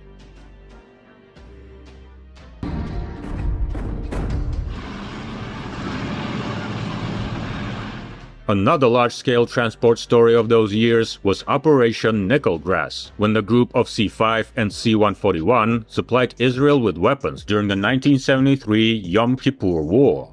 At the height of the fighting, the transports carried into the country more than 22,000 tons of weapons, armored vehicles, helicopters, and planes. Given the gravity of the situation, who knows? Perhaps Israel owes its existence to this whale.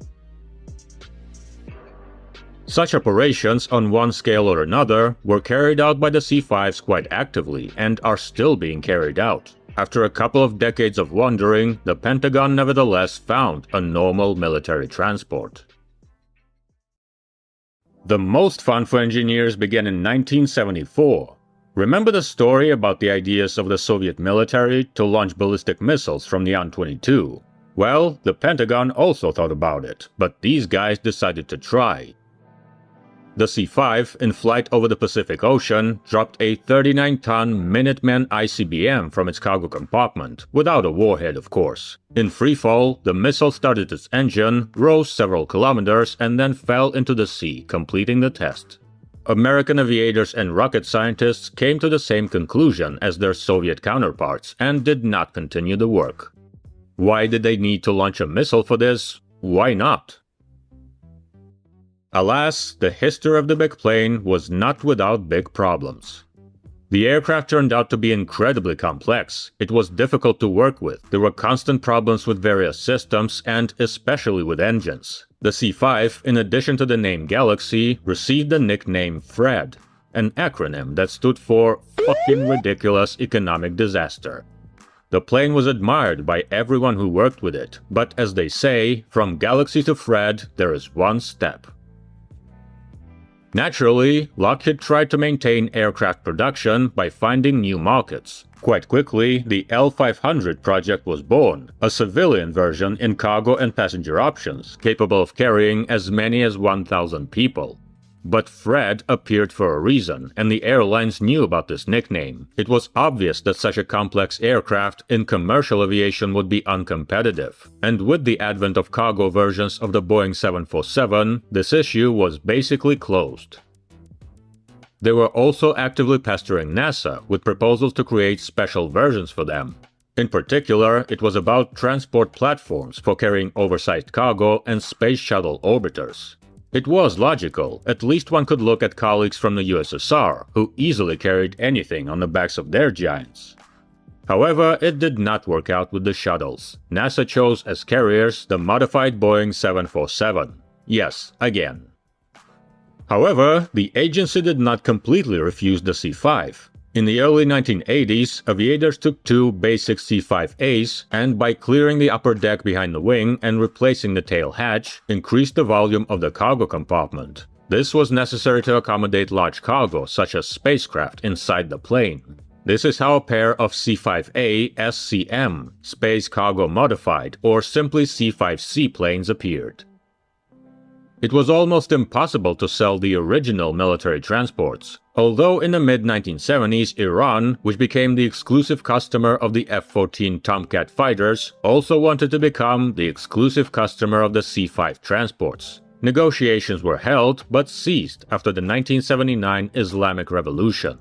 The world did not see a non-American galaxy. Lockheed put a lot of effort into solving the problems of their brainchild, but when it seemed that the initial issues were resolved, new ones surfaced, which were much more difficult to handle.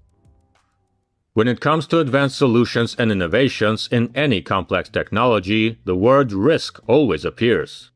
This word becomes especially dangerous when the manufacturer, for the sake of winning the tender, promises a lot of things and in a short time tries to fulfill those promises. In particular, this affected the huge wing, which they tried to make as light as possible. Composite elements, aluminum honeycomb filler, the latest alloys, as well as design optimization. A minimum of parts with minimum weight.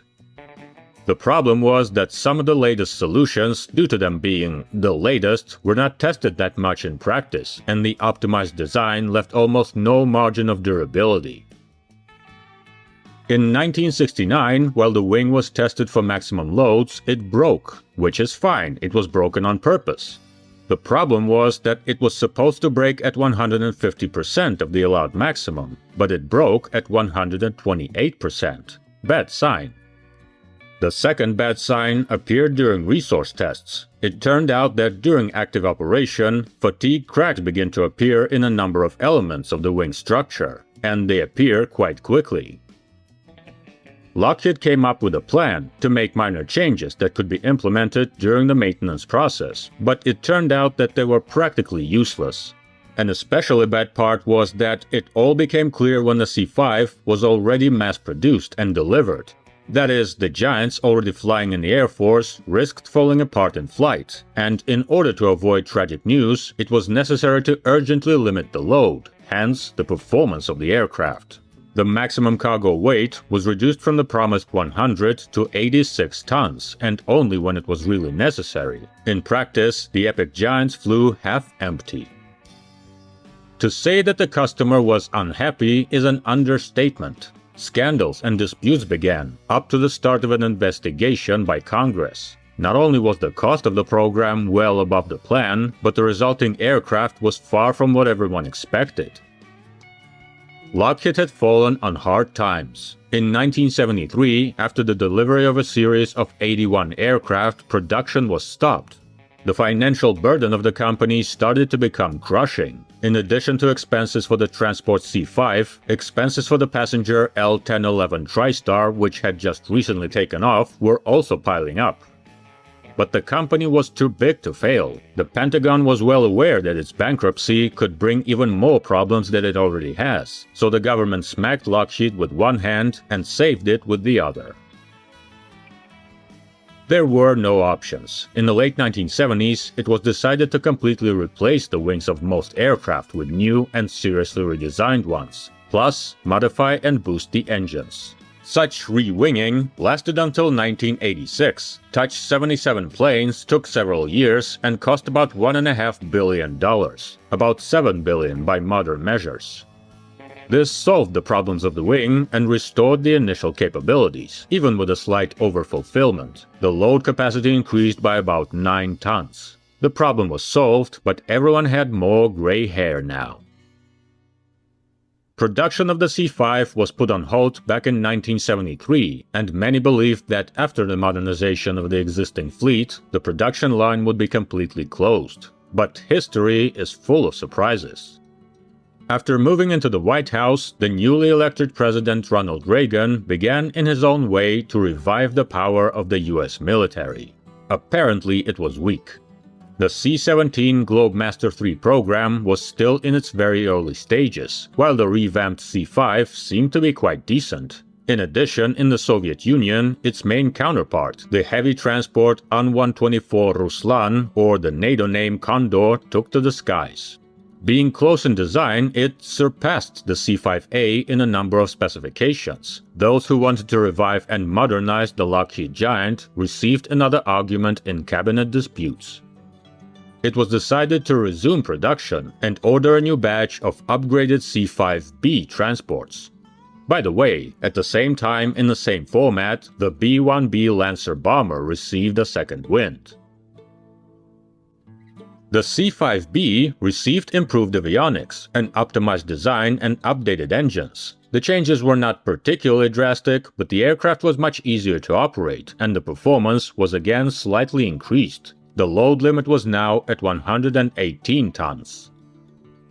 The first plane entered service in 1986, and by 1989 the military received 50 units. They did not have to sit idle, because it was time for the largest mission in the history of the C-5, Desert Storm. After Saddam Hussein's attack on Kuwait, the United States and allies began moving forces to the Middle East. The group of C-5, C-141, C-130 and KC-10 aircraft delivered 534,000 people and 542,000 tons of cargo to the region in a little more than a month. Compared to that, the Berlin airlift feels like home delivery of pizza. The Flock of Giants served in this program until the end of the 1990s, when it was decided to make an upgrade. The AMP, Avionics Modernization Program, was exactly that. The C-5 fleet received new glass cockpits with digital interfaces, new navigation, autopilots, and other systems. This work was completed in 2002. In 2006, the remaining C-141 Starlifters went into retirement, replaced by the new C-17 Globemaster III. At the same time, it was decided to optimize the entire fleet of transport aircraft, and another RERP, Reliability Enhancement and Re-engineering Program, was launched, the task of which was to increase the reliability and efficiency of aircraft primarily through applying the new engines. The C-5 received General Electric F-138 GE-100, which were in fact the military versions of the GE CF-6 engines, which at one time were created as a civilian version of the TF-39. The Circle of Life. The new engine was not as exotic as its progenitor, but it was much more modern, efficient and reliable. In addition, unlike the unique base engines, the CF-6, similar in components, was installed on many wide-body aircraft, making it cheaper both in production and in maintenance. The F-138s were much more powerful than the older TF-39s, putting out as much as 230 kilonewtons of thrust. This made it possible to increase the payload mass to 127 tons. Finally, a little more than that of the basic AN-124. No need to be embarrassed anymore. Equally important was the improvement of fuel efficiency, which increased the range. The new aircraft could fly 8,900 kilometers with a load of 54 tons, and empty with full tanks as much as 13,000 kilometers, nearly 7,000 miles, a quarter more than before. The takeoff and landing distances have also been seriously reduced. Now only 1,650 meters long runway is enough for work, and this is a Colossus weighing 381 tons. Thus was born the C-5M Super Galaxy version that is relevant to our time. In total, 49 version B aircraft, 2 version C and 1 version A aircraft were driven through these programs. They were already a little old and were gradually being decommissioned. By 2017, there were no C-5A left in the fleet. Deliveries of the upgraded aircraft were completed in 2018. The C-5M versions, according to various estimates, should fly for another 30 to 40 years, and will be almost as long-lived as the grandfather B-52. In total, through 2 series of production, 131 aircraft were assembled, 81 C-5A and 50 C-5B. Now in service in the C-5M version, there are about 50 gray whales. The C-5 Galaxy became a milestone in American military history and had a major impact on the world of heavy transport aircraft. But its impact on the aviation industry, although not direct, is much larger, because it is the CX HLS program that is in a sense the beginning of such a thing as a wide-body airliner. How? The aviation community was very interested in the birth of the giant aircraft. Yes, there were already large machines with wide fuselages, but it was in the process of creating a huge jet transport that the airlines watching it were convinced. A plane could be much larger than what they had at that time. And what range can such an aircraft provide? What comfort and what capacity? Not to mention that this is a clear solution to the problem of overcrowded airports. Ah, how tempting. Demand creates supply. When Boeing lost the CX-HLS tender, they were immediately approached by representatives, primarily of Pan American, with the question, is it possible to create a similar large and long-range aircraft, but a civilian one? The answer to this question was the Boeing 747, the world's first wide-body airliner, which turned the entire transportation industry on its head. A queen with cult status, 50 years of serial production, and over 1,500 aircraft delivered to dozens of airlines, against 131 aircraft supplied by Lockheed to the military. This is what you can do with the ability to overturn even a defeat. And this is just the 747. The rest followed. DC-10 and L-1011 in the USA, in Europe the A300 was born, the first Airbus, and in the USSR the Il-86, and all within literally 5 to 6 years. It is quite difficult to imagine the modern air transportation industry without wide-body airliners, and all the current big guys, one way or another, came from the desire to stuff a couple of tanks into a plane. And the second innovation that has affected the industry practically on a total scale is engines. When the C-5 was created, it required a power plant that combined huge power and decent economy. To meet this requirement, engine builders made a real breakthrough by creating the world's first large turbofan engines. The TF-39 won the tender and took to the wing, but General Electric could not deny themselves the pleasure of creating its civilian modification. And so, the GE CF-6 was born. The losers of the tender, Pratt & Whitney, just like Boeing, did not lose heart, and putting away the military JT-F-14, made a civilian version on its basis. This is how the JT-9D engine appeared. This company was a huge breakthrough in civil engine building, and the key to wide-body aviation. Without them, such large aircraft simply wouldn't be able to fly. It was they who became the basis of the fiery hearts of most early wide-body planes, and it is their concept and solutions that are the basis of civilian jet engines to this day. The history of Galaxy began half a century ago, and will continue for several more decades. The epic nature of this giant is hard to overestimate, as is its impact on the aviation industry. Let's wish good luck to the gray whale, and hope that it will not have to fly to hot spots with tanks in its belly. At least not too often. And this is where our story ends. Like and subscribe to the channel so as not to miss the continuation of the great transport saga. And if you want to watch the videos early, see some exclusive behind-the-scenes content, or just support the channel, consider joining our Patreon community. Fast flights on large planes, and soft landings to you.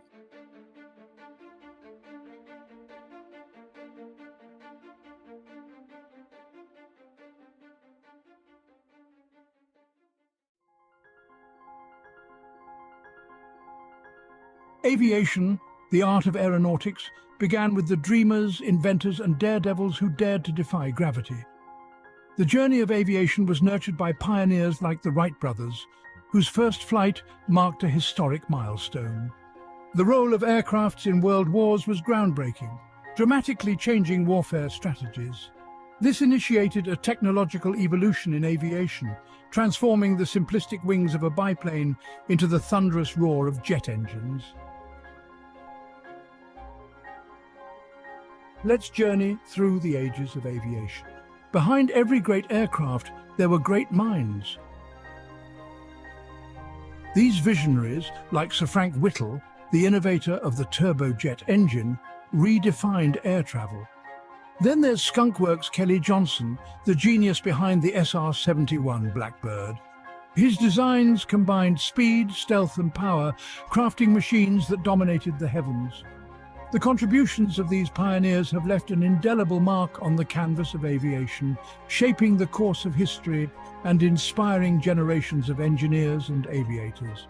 Each epoch in aviation history gave birth to extraordinary aircrafts, each with their own unique features and roles. The Lockheed SR-71 Blackbird was a marvel of speed and stealth. The F-105 Thunderchief, a supersonic fighter bomber, was vital in the Vietnam War. The P-51 Mustang, a long-range fighter, was critical in World War II. The P-47 Thunderbolt, a heavyweight fighter, was used extensively in the same war. The A-10 Thunderbolt II, the Warthog, is a close air support icon. The Messerschmitt Me-262 marked a leap forward in aviation technology. Each of these game changers were instrumental in their eras, and their legacies still resonate today. Beyond the game changers, there are those that have transcended their practical roles to become icons. The Concorde was not just an aircraft, it was a supersonic symbol of luxury and speed. The B-52 Stratofortress, a strategic bomber, is an icon of power and resilience. These magnificent machines and others like them have become much more than just aircrafts. They are enduring icons that encapsulate the audacious spirit, the relentless innovation, and the boundless ambition that define the world of aviation.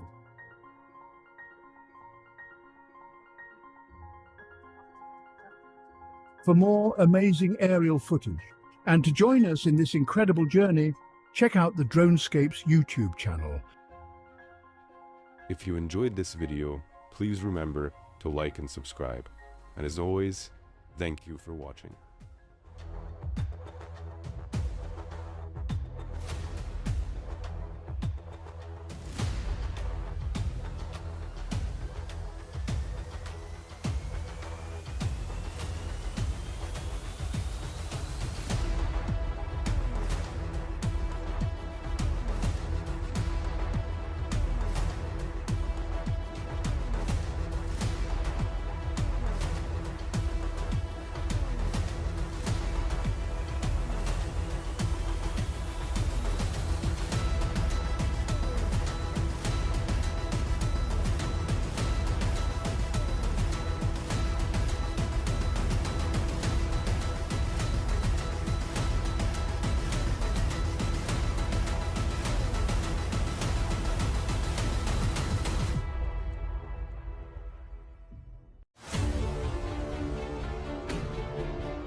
The modern airplanes are much easier for the pilot. Yes. With the tricycle landing gear.